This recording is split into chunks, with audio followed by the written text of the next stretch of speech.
ഈ ഒരു നിമിഷത്തെക്കുറിച്ച് എന്താണ് പറയേണ്ടതെന്ന് സത്യം പറഞ്ഞാൽ എനിക്കറിയില്ല. വാക്കുകൾ കൊണ്ട് അവതരിപ്പിക്കാൻ പറ്റുന്നതിനേക്കാളും ഒരുപാട് അപ്പുറത്തേക്ക് ഈ ഒരു സന്ധ്യാനേരത്തിന് അല്ലെങ്കിൽ ഈ ഒരു ദിവസത്തിന് എൻ്റെ ജീവിതത്തിൽ ഒരുപാട് വലിയ പ്രാധാന്യമുണ്ടെന്ന് പറയാം. എന്നെ അടുത്തറിയുന്നവർക്കൊക്കെ അറിയാം ആത്മീയത എന്ന് പറയുന്നത് എത്രമാത്രം എൻ്റെ ജീവിതത്തിൽ പ്രാധാന്യം അർഹിക്കുന്ന ഒന്നാണെന്നുള്ളത്.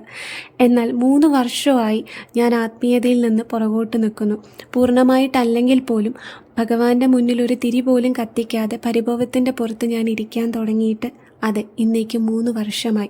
എന്നാൽ ഇന്ന് ഈ ഒരു നിമിഷത്തിൽ അത് അവസാനിക്കുകയാണ് എന്നേക്കുമായി. അതിൻ്റെ കാരണം എൻ്റെ ജീവിതത്തിൽ യാദൃശ്ചികമായി കടന്നു വന്ന ഒരു സ്പിരിച്വൽ പേഴ്സണാണ്. ഈ ഒരു നിമിഷത്തിൽ ഞാൻ ഏറ്റവും കൂടുതൽ നന്ദി പറയുന്നത് അദ്ദേഹത്തോട് തന്നെയാണ്. കാര്യങ്ങളുടെ വ്യക്തത അല്ലെങ്കിൽ എൻ്റെ ജീവിതത്തിലെ ഏറ്റവും വലിയ കെട്ടഴിച്ചു തന്ന ആ മനുഷ്യനോട് എല്ലാ കടപ്പാടോടും കൂടിയാണ് ഞാൻ ഹൃദയം നിറഞ്ഞ നന്ദി ഇവിടെ പറയുന്നത്. എൻ്റെ മക്കളും ഇന്ന് ഈ സന്ധ്യാനേരത്ത് ഇങ്ങനെ പ്രാർത്ഥിക്കുന്ന കാണുമ്പോൾ എനിക്ക് ഒരുപാട് സന്തോഷം തോന്നുന്നു.